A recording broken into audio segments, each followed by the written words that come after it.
Hai, kali ini kita masih membahas seputar tema 1 ya. Namun, pada video ini kita akan belajar ilmu pengetahuan sosial dari subtema 1 sampai dengan subtema 3. Subtema 1, keberagaman budaya bangsaku. Bentuk-bentuk keberagaman di Indonesia. Yang pertama ada keragaman suku bangsa. Suku bangsa adalah sekelompok golongan yang hidup bersama di suatu tempat dan memiliki ciri-ciri budaya yang sama. Contohnya seperti foto yang ada di layar, perempuan suku Bali memakai kebaya dalam kehidupan sehari-hari. Mereka membuat anyaman sebagai tempat sesajen secara bergotong royong.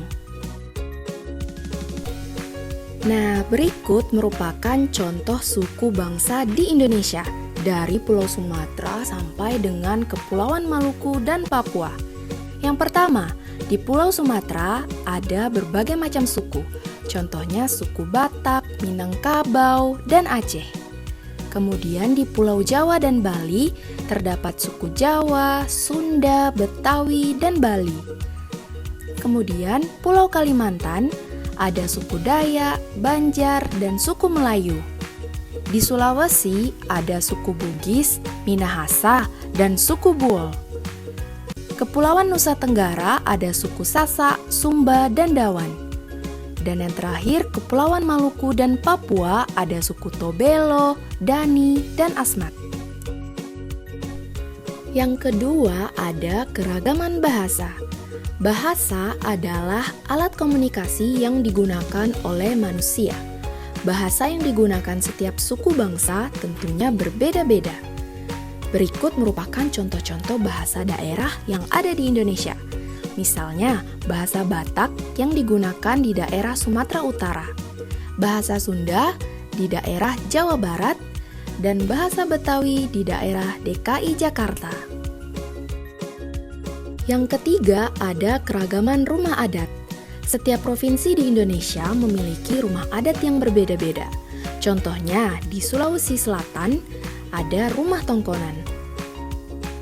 Kemudian ada rumah joglo yang berasal dari Jawa Tengah.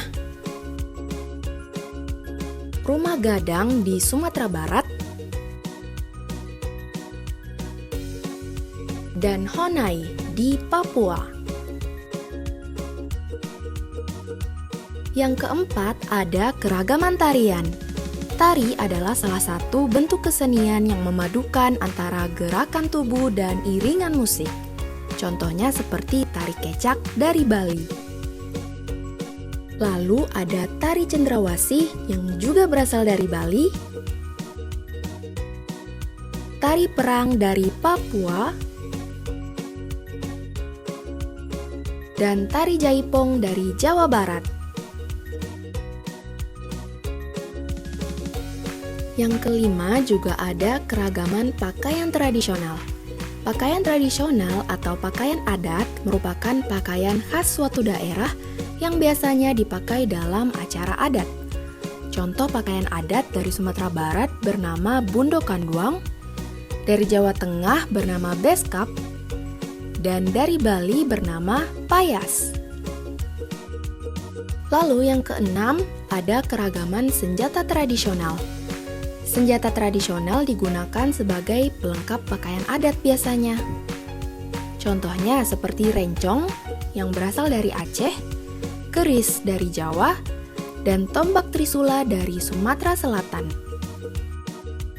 Yang ketujuh ada keragaman alat musik tradisional. Setiap provinsi memiliki alat musik tradisional. Cara memainkan alat musik tradisionalnya pun beragam. Contoh alat musik tradisional yaitu tambo dari Aceh, angklung dari Jawa Barat, dan tifa dari Papua. Oke, sekarang kita masuk ke subtema 2, kebersamaan dalam keberagaman. Keberagaman agama di Indonesia. Indonesia mengakui 6 agama, yaitu Islam, Kristen, Katolik, Hindu, Buddha, dan Konghucu. Agama Islam memiliki kitab suci yang bernama Al-Quran. Kemudian tempat ibadahnya disebut masjid. dan hari besar keagamaannya terdiri dari Idul Fitri, Idul Adha, Tahun Baru Hijriah, Maulid Nabi Muhammad, dan Isra Mi'raj. Agama Kristen, kitab sucinya bernama Alkitab, tempat ibadahnya gereja, dan hari besar keagamaannya terdiri dari hari Natal, hari Jumat Agung, hari Paskah, dan kenaikan Isa Al-Masih. Agama Katolik, kitab sucinya bernama Alkitab, tempat ibadahnya disebut gereja, dan hari besar keagamaan terdiri dari hari Natal, hari Jumat Agung, hari Paskah, dan kenaikan Isa Al-Masih. Agama Hindu, kitab suci bernama Weda, tempat ibadah disebut Pura, dan hari besar keagamaannya terdiri dari hari Nyepi, hari Saraswati, dan hari Pagerwesi. Agama Buddha, Tripitaka adalah kitab sucinya, tempat ibadahnya bernama Wihara, dan hari besar keagamaannya ada hari Waisak, hari Asada, dan hari Kathina. Dan yang terakhir ada agama Konghucu, kitab sucinya bernama Sishu Wujing, tempat ibadahnya disebut Klenteng, dan hari besar keagamaannya ada Tahun Baru Imlek dan Cap Gome. Dari keenam agama yang diakui oleh pemerintah Indonesia tadi, yuk kita cari tahu bagaimana perayaan hari-hari besar keagamaannya. Yang pertama ada Idul Fitri. Idul Fitri merupakan hari besar keagamaan umat Islam. Dirayakan setiap tanggal 1 Syawal penanggalan Hijriah. Sebelum Idul Fitri, umat Islam melaksanakan ibadah puasa selama sebulan. Pada saat Idul Fitri, umat Islam mengunjungi sanak saudara untuk berkumpul dan bermaaf-maafan. Yang kedua ada Natal. Natal merupakan hari besar keagamaan umat Kristen dan Katolik. Diperingati setiap tanggal 25 Desember. Natal merupakan peringatan hari kelahiran Yesus. Hari Natal dirayakan dengan penuh sukacita. Yang ketiga ada Nyepi. Nyepi merupakan hari besar keagamaan umat Hindu.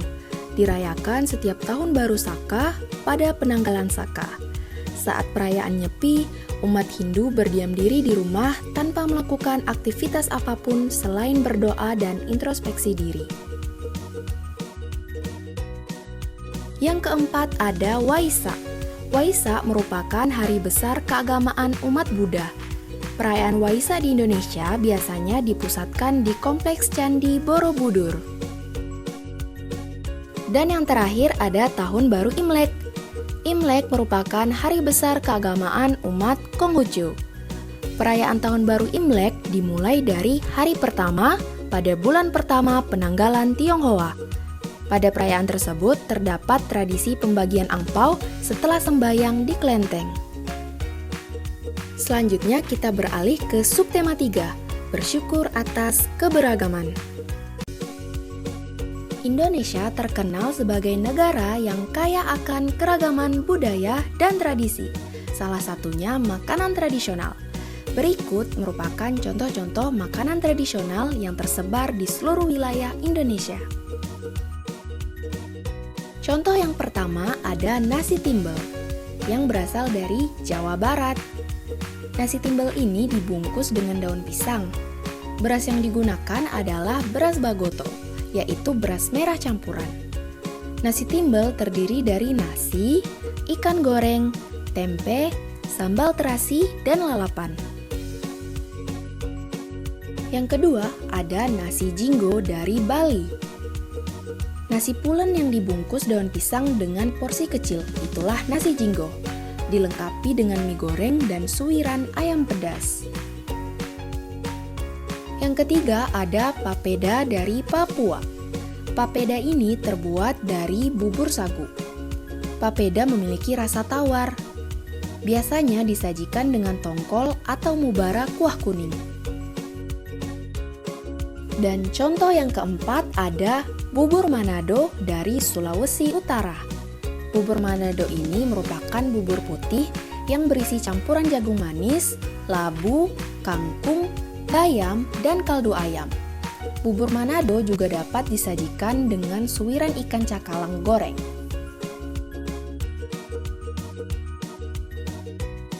Sebenarnya Indonesia masih punya banyak sekali keberagaman. Semoga dengan disebutkannya beberapa contoh keberagaman tadi, memberikan kita wawasan bahwa Indonesia ini adalah negara yang kaya, sehingga menyadarkan kita untuk bersyukur atas keberagaman yang ada. Sekian, terima kasih. See you on the next video. Bye!